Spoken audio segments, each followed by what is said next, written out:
Hello. Have you ever wanted to see all the details related with the inventory and transactions of a single item that you have? You can go into your ERP system and try to run some of those staged reports they offer, but most of the time they're not going to give you the full picture. Maybe you can look at the inventory, but you can't look at each individual transaction, or vice versa.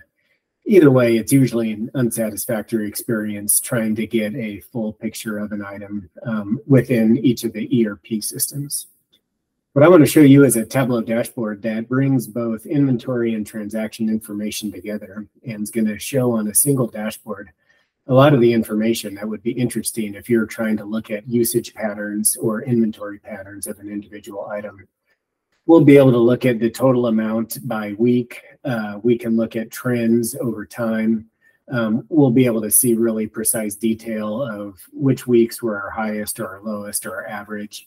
And then finally, we'll see how well we were able to keep on-hand inventory at the target that we set for a certain item. Okay, so here's our dashboard. This happens to be based on Ecos, which is generally a brewery ERP system. But we would be able to plug data out of any ERP in here because it's all basically the same data, right? Where I have this right now filtered on, we had to sanitize this also to not give away any proprietary information. So in this case, you're looking at a case of generic beer. Sounds delicious. So let me go through this and then I'll flip through a few different items so you can just kind of get a picture of how this might be useful. So first of all, up here, well, you saw the name, and this is showing that we have all of our things costed. So this is showing it. The cost to produce it is about $25 per case for this item here. Okay, so kind of in this top row, we're going to look at the different transactions. So a transaction is basically going to be like an addition into inventory. In this case, since it's a beer, an addition would be you produced a case of beer. And then a subtraction in this case is going to mean you sold a case of beer, generally. There might be some other scrap or other reasons why we subtracted something out. But most of the time, in this case, it's going to be a sale. If we were looking at a raw ingredient, and we'll do that in a minute, then an addition would be like a purchase of that raw ingredient. And a subtraction would be you used it to create beer. So each one is going to have a little bit different situation behind the reason behind why it's an addition or a subtraction from inventory. Okay, well, that being said, we're showing what the total weekly quantity was. So right now I have this wide open, so we're looking at about a little over a year's worth of data. So we can see that.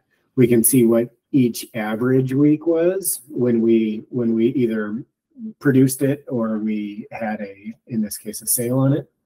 And then we're going to see what the highest week was in the period. And then this is just a bar chart that's showing the additions in green and the subtractions in red. And we're looking at each week.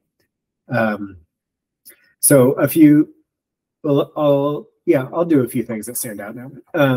So as we're looking at our different transactions, I think this was interesting because both our additions and subtractions are kind of spiky in nature. Not each week is the same. There is definitely some variation.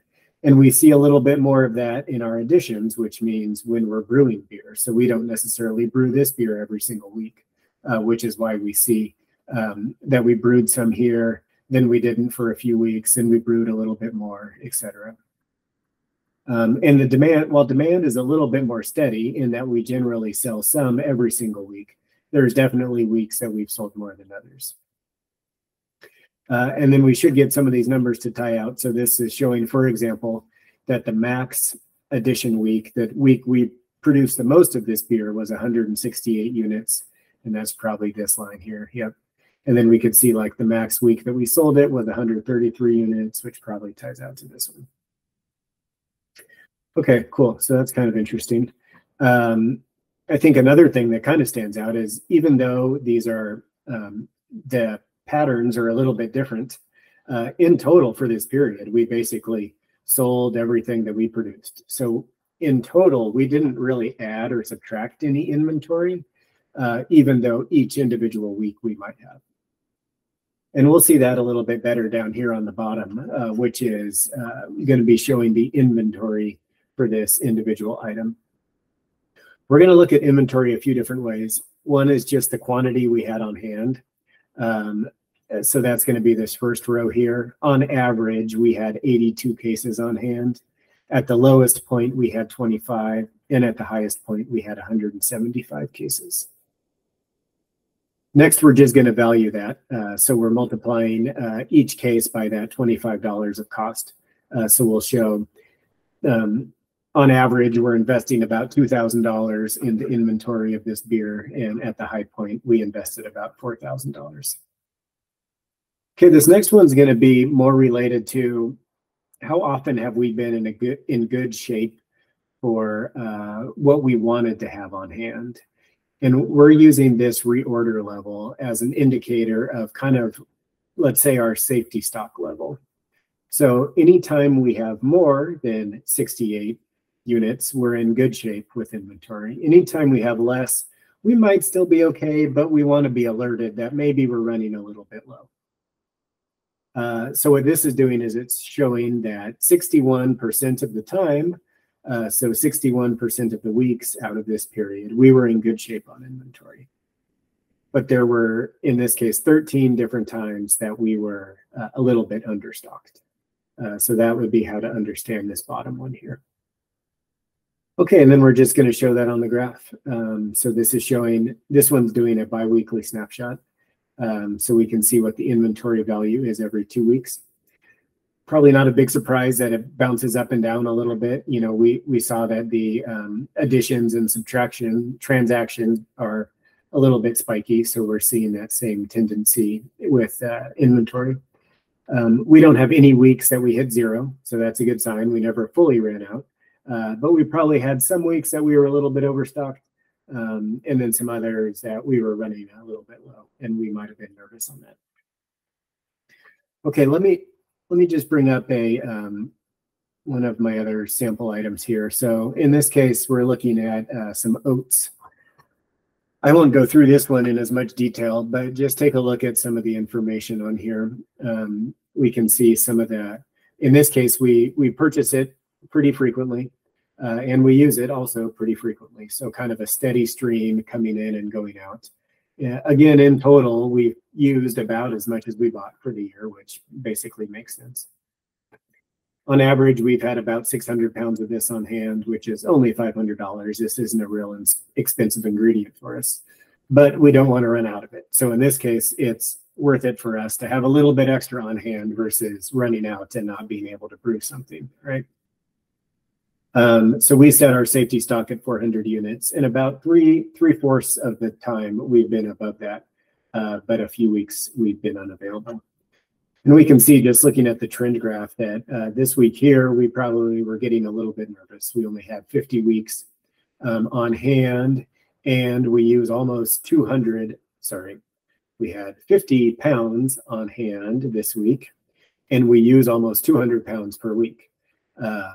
So we ran too low, very low. So that was probably a situation where maybe a supplier was late. That looks like the case because we kind of had this gap right here, right? That showed we didn't have any receipts. But we were still using it. So I guess that would be an indicator there. So if we were looking at this chart in real time, you know, and we were back in this period, we'd be able to see, inventory is dropping down. We have a little problem. And then we'd be able to see, well, it's not that we're using too much of it. Sorry, it's not that we're really using anything unusual. It's that we haven't had any coming in. So that would be a good use case of this one, for example. All right, so that was our Tableau dashboard to show inventory and transaction information for a single item. I showed 2 on there, but really it would have every item that you deal with, and you'd be able to filter and see the trends and stuff for each individual one. So I think that's a good way to take all the information in the ERP system that sometimes is hard to see exactly what's going on. We're bringing it into this simple dashboard. which is going to give you some good insights if you were to look at it in real time about what's going on with some of your most critical items. So if you have any questions with this, and especially if you'd like to see some of your inventory and transaction information out of your ERP plugged into a dashboard like this to help give you some enhanced insights, please contact me. My email is jeremy@centralcoast-analytics.com, and that email is jeremy@centralcoast-analytics.com. Thanks for your time. Have a great day.